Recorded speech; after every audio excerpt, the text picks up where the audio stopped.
Black Beauty by Anna Sewell. Chapter 15, The Old Hostler. After this it was decided by my master and mistress to pay a visit to some friends who lived about 46 miles from our home, and James was to drive them. The first day we travelled 32 miles. There were some long, heavy hills, but James drove so carefully and thoughtfully that we were not at all harassed. He never forgot to put on the brake as we went downhill, nor to take it off at the right place. He kept our feet on the smoothest part of the road, and if the uphill was very long, he set the carriage wheels a little across the road, so as not to run back, and gave us a breathing. All these little things help a horse very much, particularly if he gets kind words into the bargain. We stopped once or twice on the road, and just as the sun was going down we reached the town where we were to spend the night. We stopped at the principal hotel, which was in the marketplace. It was a very large one. We drove under an archway into a long yard, at the further end of which were the stables and coach houses. 2 ostlers came to take us out. The head ostler was a pleasant, active little man, with a crooked leg, and a yellow striped waistcoat. I never saw a man unbuckle harness so quickly as he did, and with a pat and a good word he led me to a long stable, with 6 or 8 stalls in it, and 2 or 3 horses. The other man brought ginger. James stood by while we were rubbed down and cleaned. I never was cleaned so lightly and quickly as by that little old man. When he had done, James stepped up and felt me over, as if he thought I could not be thoroughly done, but he found my coat as clean and smooth as silk. "Well," he said, "I thought I was pretty quick, and our John quicker still, but you do beat all I ever saw for being quick and thorough at the same time." "Practice makes perfect," said the crooked little ostler, "and 'twould be a pity if it didn't. 40 years practice, and not perfect." "Ha, ha.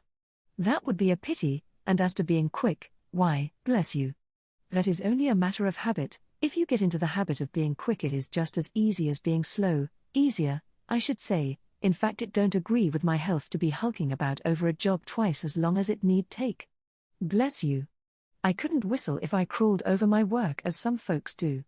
You see, I have been about horses ever since I was 12 years old, in hunting stables, and racing stables, and being small, you see. I was jockey for several years, but at the Goodwood, you see, the turf was very slippery and my poor larkspur got a fall, and I broke my knee, and so of course I was of no more use there.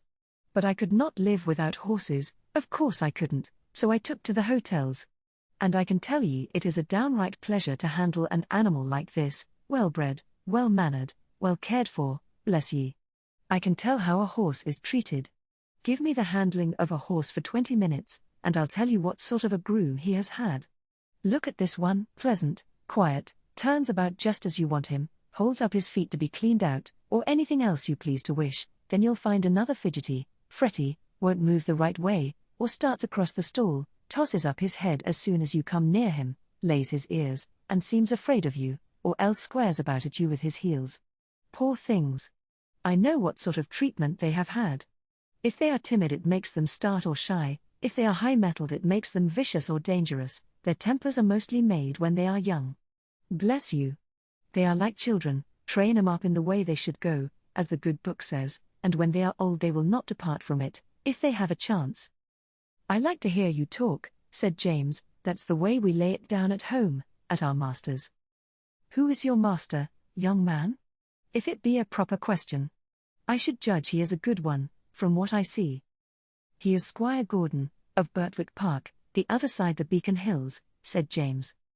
"Ah. So, I have heard tell of him. Fine judge of horses, ain't he? The best rider in the county." "I believe he is," said James, "but he rides very little now, since the poor young master was killed." "Ah. Poor gentleman, I read all about it in the paper at the time. A fine horse killed, too, wasn't there?" "Yes," said James, "he was a splendid creature, brother to this one, and just like him." Pity, said the old man. "'Twas a bad place to leap, if I remember, a thin fence at top, a steep bank down to the stream, wasn't it? No chance for a horse to see where he is going. Now, I am for bold riding as much as any man, but still there are some leaps that only a very knowing old huntsman has any right to take. A man's life and a horse's life are worth more than a fox's tail, at least, I should say they ought to be." During this time the other man had finished ginger and had brought our corn, and James and the old man left the stable together. End of chapter 15.